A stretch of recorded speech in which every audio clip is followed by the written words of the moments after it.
अस्सलाम वालेकुम everyone, welcome back to my channel. कैसे हैं आप सब लोग? आई होप सब बहुत अच्छे होंगे और सबकी ईद की तैयारी बहुत अच्छी जारी होगी। अल्लाह ताला सबको ढेरों ढेर खुशियाँ नसीब फरमाए और बहुत ही रहमतों और बरकतों वाली ईद नसीब फरमाए, आमीन। तो आज का हम डिज़ाइन बना रहे हैं 2 टाइप्स के डिफरेंट थ्रेड्स को, दोनों को ज्वाइन करते हुए सिंगल लेयर को मैं ज्वाइन करूँगी। इस तरह से एक सिल्की थ्रेड की लेयर ले लेंगे और एक हम ले लेंगे कॉटन थ्रेड की लेयर। तो इन दोनों को हम एक लेयर को यूज़ करेंगे, दोनों को ज्वाइन करते हुए। ये मैं आपको लेबल भी दिखा देती हूँ। कुछ बहनें रिक्वेस्ट करती हैं कि आप कहाँ से बाय करें, तो ये कॉटन थ्रेड का लेबल है। इस तरह से बटरफ्लाई का पर्ल कॉटन थ्रेड आता है। 2-3 तरह के लेबल्स होते हैं, लेकिन थ्रेड आपको इसी तरह से बारीक वाला बहुत ही खूबसूरत और नीट थ्रेड होता है। ये आप नीडल की हेल्प से भी इससे काम कर सकते हैं और इंसर्ट करके नीडल की हेल्प से अपने मोती या पर्ल भी लगा सकते हैं। इस तरह से ये वाला जो थ्रेड है ये लोकल मार्केट से हमें मिलता है। आप अपने करीबी मार्केट से जहाँ से भी सिल्की थ्रेड पूछेंगी, बाय करेंगी, तो हर दफ़ा आपको डिफरेंट लेबल के साथ मिलेगा। तो इस दफ़ा मुझे ये इस तरह का लेबल के साथ मिला है और थोड़ी सी इसकी ये वाली इसकी जो वर्थ है वो बहुत थोड़ी सी थी। ये छोटी वाली नलकी है। इस तरह की बड़ी नलकियाँ भी मिलती हैं और छोटी वाली नलकियाँ भी। कहने का मकसद ये होता है कि अगर आप अपने करीबी मार्केट से थ्रेड लेने जाते हैं तो ज़रूरी नहीं कि आपको सेम मेरे वाला थ्रेड मिल जाए। आपको सिर्फ सिल्की थ्रेड पूछना है, सिल्की थ्रेड लेना है और वो बारीक वाला, अगर बहुत बारीक वाला मिल रहा है आपके पास से, कभी कभार हमें ये वाला थ्रेड नहीं मिलता, थोड़ा सा थिक होता है, इसकी हम 3 लेयर के साथ काम करते हैं। जो बहुत बारीक होता है उसको आप 4 या 5 लेयर में कन्वर्ट करके इजीली अपनी डिज़ाइन को बना सकते हैं। अमूमन ये मशीन की कढ़ाई के लिए इस्तेमाल होते हैं। तो इस तरह से ये डिफरेंट लेबल के साथ डिफरेंट वर्थ में होते हैं। चलिए स्टार्ट करते हैं हम अपना आज का डिज़ाइन, जो कि बहुत ही इजी और सिंपल है, लेकिन हमें उसके लिए बेस रो बनाई है। कुछ इस तरह से मैंने पहले बैक साइड से स्लिप नॉट लेते हुए 1 चेन प्लस सिंगल क्रोशे के साथ बेस रो बनाई है। बेस रो आपको बनाने आती है, मैं हर दफ़ा बनाना सिखाती हूँ, इसमें किसी किस्म की कोई मुश्किल नहीं है। हम 1-2 स्टेप्स फिर से कर लेते हैं। ये बैक साइड है मेरे फैब्रिक का, क्योंकि मैंने पलट के फ्रंट साइड से इसी सेम थ्रेड से काम करना है, तो फिर मैं बैक साइड से अमूमन बनाती होती हूँ बेस रो, क्योंकि हमें कट नहीं करना पड़ता। सिल्की थ्रेड जो होता है वो कट करना रिस्की होता है, क्योंकि इसको फायर की हेल्प से इसके सिरों को जलाना बहुत ज़रूरी है, नहीं तो ये आपका डिज़ाइन खुल जाता है।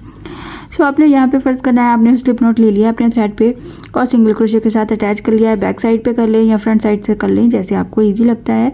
मैं बैक साइड से करूँगी और फिर पलट के फ्रंट पे चली जाऊँगी।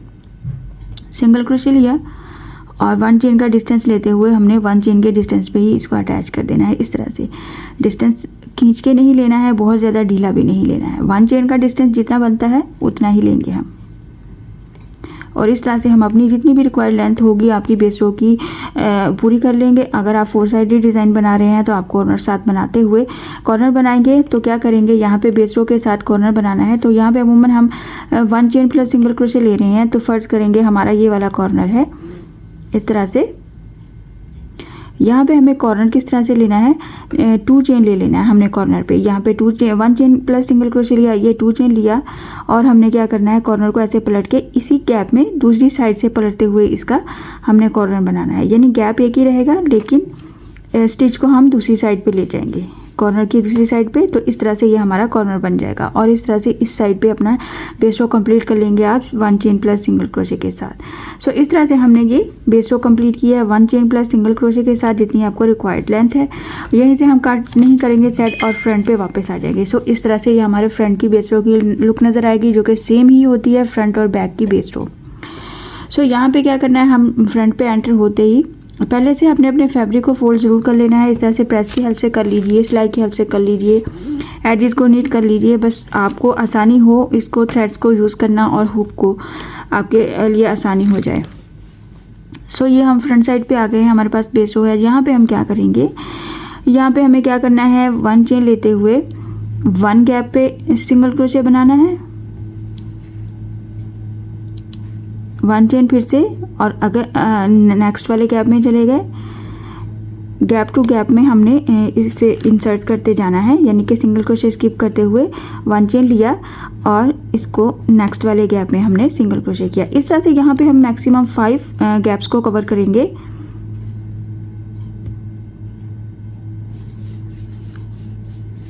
One, 2, 3, 4 and 5। ये हमारा 5th वाला गैप हो गया। इस तरह से यहाँ पे हमने वेरी फर्स्ट स्टेप कुछ इस तरह से करना है कि हमने हर स्टेप के ऊपर 1 2 3 4 एंड 5 फिफ्थ वाले ये गैप फिफ्थ वाला बनता है हमारा, तो यहाँ पे हमने सिंगल क्रोशे कर देना है 1 चेन के साथ। यहाँ पे हम क्या करेंगे, जब हमारी ये वाली इतनी रिक्वायर्ड लेंथ कंप्लीट हो जाएगी, आप 1 या 2 ज़्यादा भी कर सकते हैं। जब हम बनाएंगे 6 चेन तो आपको आइडिया हो जाएगा कि हमें 6 चेन को कहाँ पे अटैच करना है। 1 2 3 4 5 एंड 6, यहाँ पे 6 चेन बनाया हमने। लास्ट स्टिच पे बैक पे चले जाएंगे और बैक से हम यहीं पे आपको यहाँ से आइडिया लेना है कि हमें ये वाली गैप्स कितनी कवर करनी है, तो फिर आपको फर्स्ट स्टेप में आइडिया हो जाएगा कि हमें नेक्स्ट फ्लावर किस तरह से लेके चलना है। 6 चेन है, बहुत ज़्यादा खींच के हम अटैच नहीं करेंगे, थोड़ा सा 1 नंबर ढीला छोड़ते हुए हम इसको अटैच करेंगे। कैसे, ये वाली चीज़ें नज़र नहीं आ रही हैं आपको, नीचे वाले गैप्स नज़र आ रहे हैं, आप वहाँ पे काउंट कर सकते हैं। 6 चेन है तो 1 2 3 और ये 4 वाला जो हमारे पास सिंगल क्रोशे नज़र आ रहा है, इसके एज पे जो हमारे पास गैप बना हुआ है वहाँ पे हम इस 6 चेन को अटैच कर देंगे सिंगल क्रोशे की हेल्प से बैक साइड से, कुछ इस तरह से। हल्का सा ढीला है, बहुत ज़्यादा खींच के हमने 6 को 6 पे नहीं बनाया है, तो यहीं पे हम इसको अटैच करेंगे और वापस फ्रंट पे आ जाएंगे। तो इस तरह से हमारे पास एक 1 टाइम गैप बन जाएगा 6 चेन का। फ्रंट पे वापस आते हुए हम क्या करेंगे, 1 2 3 चेन ले लेंगे। इस 3 चेन को इसी गैप के क्रॉस में 1 टाइम सिंगल क्रोशे करेंगे, तो ये हमारा एक पीकॉट बन जाएगा। अगेन 1 2 3 चेन ले लेंगे और यहीं पे फिर से एक बार सिंगल क्रोशे करेंगे, ये दूसरा पीकॉट बन जाएगा। एक बार फिर से 1 2 3 चेन ले लेंगे और यहीं पे एक बार फिर से सिंगल क्रोशे करेंगे, तो ये तीसरा पीकॉट बन जाएगा। तो यहाँ पे हम फ्रंट पे फर्स्ट पे हम पहले 3 टाइम पीकॉट्स बनाएंगे 3 चेन के साथ, और बाकी के रिमेनिंग पार्ट में हम सिंगल क्रोशे बनाएंगे। यहाँ पे कुछ इस तरह से हम बाकी का ये वाला हमारे पास नज़र आ रहा है, यहाँ पे हम सिंगल क्रोशे बनाते जाएंगे। 1 सिंगल क्रोशे, 2 3 4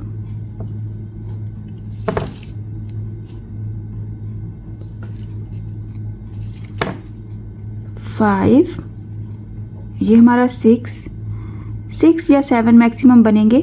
तो इस तरह से ये हमारा एक बेंड होता हुआ एक लीफ नज़र आएगा 1 साइडेड।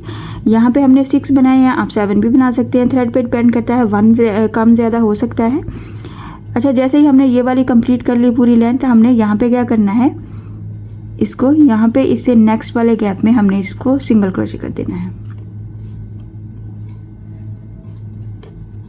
नीचे हमने सिंगल क्रोशे की प्लस 1 चेन के साथ बेस रो इसलिए बनाई है कि हमें आसानी हो जाए, लेकिन हम यहाँ पे फर्स्ट रो में भी बना सकते हैं। ये वाला डिज़ाइन मैंने बहुत दफ़ा पहले भी बनाया है विदाउट ये बेस रो।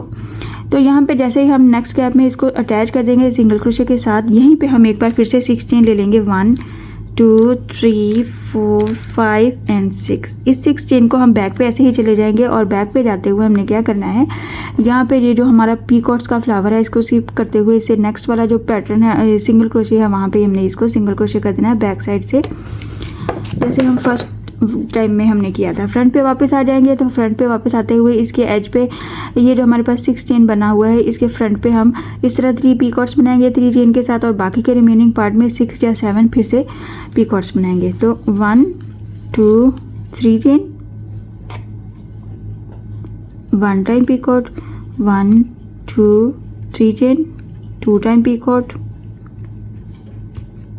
1 2 1 2 3 चेन, और ये हमारा 3 पीकॉट बनने के बाद बाकी के रिमेनिंग पार्ट में हम 1 सिंगल क्रोशे, 2 3 4 5 6 और ये हमारा लास्ट पे 7 बन रहा है। हो सकता है आपके थ्रेड पे डिपेंड करता है कि 6 बने या फिर 7 बने।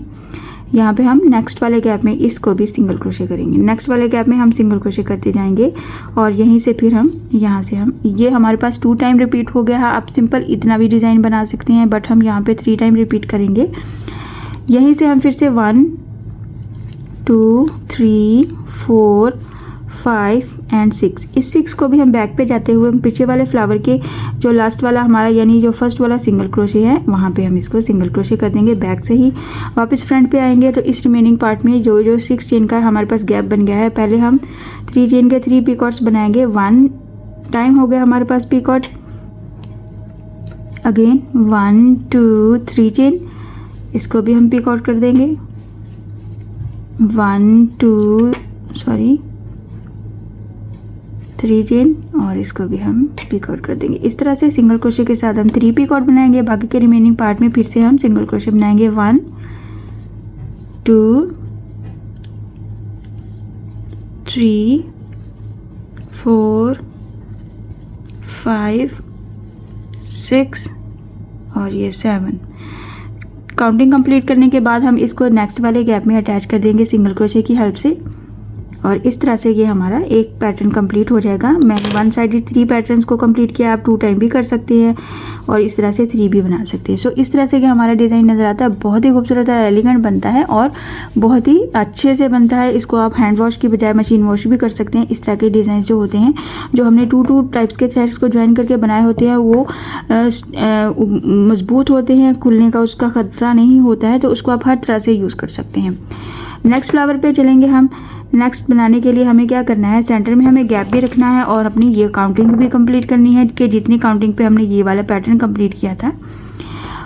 1 इसको स्किप करेंगे, ये हमारे पास एक्स्ट्रा था।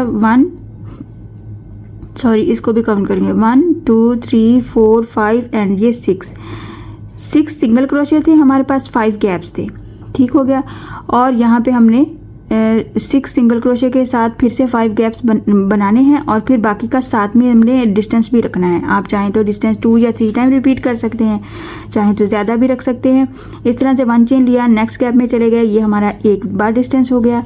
1 चेन लिया, फिर से हम नेक्स्ट गैप में चले जाएंगे, इस तरह से 2 डिस्टेंस हो गया हमारे पास। 1 चेन लिया और सिंगल क्रोशे किया, फिर से डिस्टेंस। इस तरह से ये हमारा सेंटर का गैप रहेगा। इसके बाद में आपको काउंट करके, इसके बाद हम काउंट करेंगे 5 time. 1 chain plus single crochet, 1 time, 2,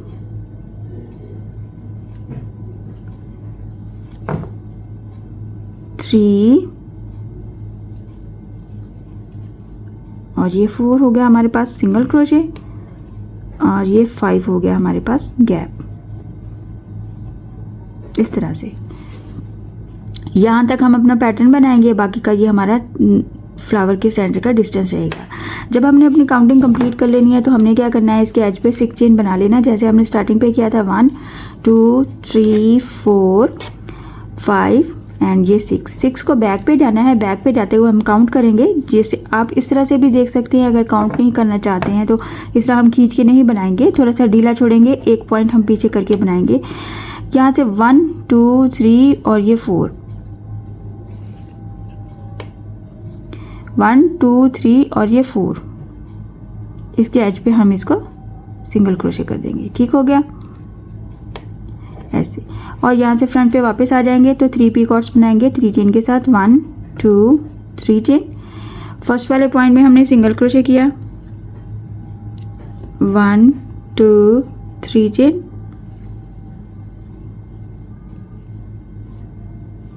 1 2 3 chain.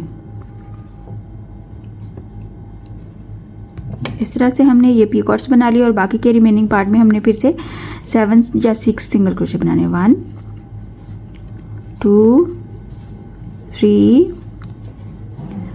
4 5 6 ये 7। जैसे ही हम इसकी काउंटिंग कंप्लीट कर लेंगे और इसको हम नेक्स्ट वाले गैप में अटैच कर देंगे एज इट इज़। ऐसे ही ये स्किप किया, नेक्स्ट 1 चेन का गैप है जो हमारा, उसमें हम इसको सिंगल क्रोशे करेंगे और यहीं से हम फिर से 6 चेन ले लेंगे नेक्स्ट पैटर्न के लिए।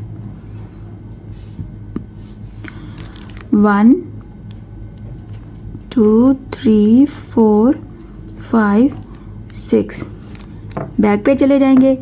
यहाँ से ये फ्लावर स्किप करते हुए उससे अगले वाला यानी पहले वाला सिंगल क्रोशे, उसमें हम इसको सिंगल क्रोशे करके वापस फ्रंट पे आएंगे और फिर से सेम पैटर्न को रिपीट करेंगे कुछ इस तरह से। 1 2 3 चेन बनाया, इसको सिंगल क्रोशे किया 1 टाइम, 1 2 3 चेन बनाया, फिर से सिंगल क्रोशे किया हमने 1 टाइम, 1 2 3 चेन बनाया और सिंगल क्रोशे किया हमने। बाकी के रिमेनिंग पार्ट में फिर से हम सिंगल क्रोशे करेंगे जितने भी आपके पास बन रहे हैं। 1 सिंगल क्रोशे, 2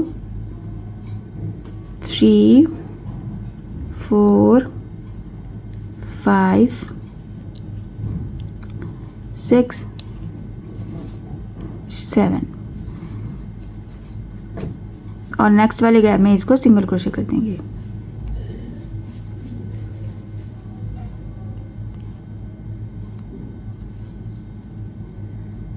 यहीं से फिर से एक बार सिंगल क्रोशे 6 चेन बनाएंगे और नेक्स्ट पैटर्न के लिए। इस तरह से आप 3 पेटल्स का भी पैटर्न बना सकते हैं, 2 पेटल का भी पैटर्न बना सकते हैं। इस तरह से हम अपने डिज़ाइन को कंप्लीट करेंगे। सेम पैटर्न के साथ यहाँ से आप 6 चेन लेंगे और फिर बैक साइड से यहाँ पे अटैच करेंगे। सामने वाली साइड से हम देखेंगे तो हमारे पास ये जो पीकॉक के साथ ही बिल्कुल सिंगल क्रोशे होगा, हम वहाँ पे इसको अटैच करेंगे बैक साइड से। फ्रंट पे आते हुए फिर से इस तरह से 3 टाइम इसकी लेंथ को कंप्लीट करेंगे। इस तरह से हम इसको कंप्लीट करेंगे। मैं आपको कंप्लीट करके भी दिखा देती हूँ और आपको इसकी लेंथ भी शो कर देती हूँ और आपको आइडिया देती हूँ कि हमें इसका कॉर्नर कैसे बनाना है। आप देख सकते हैं मैंने जस्ट 4 फ्लावर्स ही कंप्लीट किए हैं और कितना वर्थी डिज़ाइन है। इसमें हम थोड़ा सा बड़े फ्लावर्स हैं। आप इसको अगर थ्रेड को मोटा कर लेंगे मज़ीद तो ये मज़ीद इसकी विड्थ बढ़ जाएगी। अगर आप इसमें बेस रो मज़ीद बड़ी बनाना चाहते हैं, इसको मज़ीद विड्थ देना चाहते हैं, मज़ीद बड़ा करना चाहते हैं, तो इसके लिए आप सिंगल क्रोशे के बजाय डबल क्रोशे के साथ बेस रो बना सकते हैं। इस तरह से मेरे पास ये वाला डिज़ाइन की लुक नज़र आ रही है। बहुत ही खूबसूरत और एलिगेंट डिज़ाइन बनता है। ट्राई ज़रूर करना है आपने। इन पीकॉट्स की जगह पे आप पर्ल्स भी ऐड कर सकते हैं। सेंटर का डिस्टेंस आप बिल्कुल पास भी कर सकते हैं, थोड़ा सा दूर भी कर सकते हैं, जैसे आपको ईजी लगे, आपको आसान लगे या फिर आपके फैब्रिक पे रिक्वायर्ड हो। तो इसका कॉर्नर इस तरह से बनेगा कुछ जैसे मैंने आपको बताया था स्टार्टिंग पे कि इस वाले बेस रो के साथ हम कॉर्नर बनाएंगे। तो इस तरह से पहले बेस रो का कॉर्नर बनाएंगे 2 चेन के साथ। एक स्टिच को हम एक साइड से लेंगे, इसी गैप में हम पलट के इस तरह से टर्न करके दूसरे स्टिच को भी इसी कॉर्नर के इसी गैप में लेंगे। तो इस तरह से ये हमारा कॉर्नर बनेगा और फिर इसमें 2 चेन का या 3 चेन का गैप रखेंगे। जितना गैप रखेंगे उतना टर्न होके मतलब जितना टर्न होके गैप बनता है उतना ही आप बनाएंगे। कभी कभी हमारे पास 3 चेन का भी टर्न होता है और अगर आपने इसको मज़ीद बढ़ा के बनाना है तो 4 चेन के साथ भी इसका कॉर्नर बना सकते हैं। इस तरह से आप इसको कॉर्नर को कंप्लीट करेंगे। मेरा डिज़ाइन बनाते हुए लास्ट वाला पूरा फ्लावर ही हमारा कॉर्नर पे फिनिश हुआ है और यहाँ पे हम क्या करेंगे, चाहें तो हम यहीं से अपना पैटर्न स्टार्ट करेंगे। ये वाला आप नहीं चाहते तो आप इतना डिस्टेंस रखने के बाद, यानी ये वाला डिस्टेंस है, ये रखने के बाद अपना फ्लावर बनाएंगे। लेकिन अगर हम इसका डिस्टेंस इस तरह से आपके पास फ्लावर आता है बिल्कुल कॉर्नर पे, तो आप बिल्कुल साथ ही यहाँ से 6 चेन को कंप्लीट करके यहाँ पे अटैच करेंगे। तो यहाँ से बिल्कुल साथ ही ये वाला फ्लावर बनेगा और फिनिश होता भी ये वाला फ्लावर बनेगा। इस तरह से हमारे डिज़ाइन की लुक नज़र आती है। कॉर्नर के साथ भी, विदाउट कॉर्नर भी मैंने आपको बता दिया। कॉर्नर बनाने में मुश्किल होती है तो पहले आप लेंथ बना लिया कीजिए, फिर उसके साथ आप आइडिया हो जाता है कि हमें कॉर्नर किस तरह से सेट करना है। आई होप कि आज का डिज़ाइन आपको पसंद आया होगा और समझ भी आया होगा। काइंडली मेरे चैनल को सब्सक्राइब कर दीजिए, लाइक कमेंट और शेयर भी किया कीजिए। इंशाल्लाह नेक्स्ट वीडियो में मिलते हैं नए डिज़ाइन के साथ। अपनी दुआओं में याद रखिएगा। अल्लाह हाफिज़।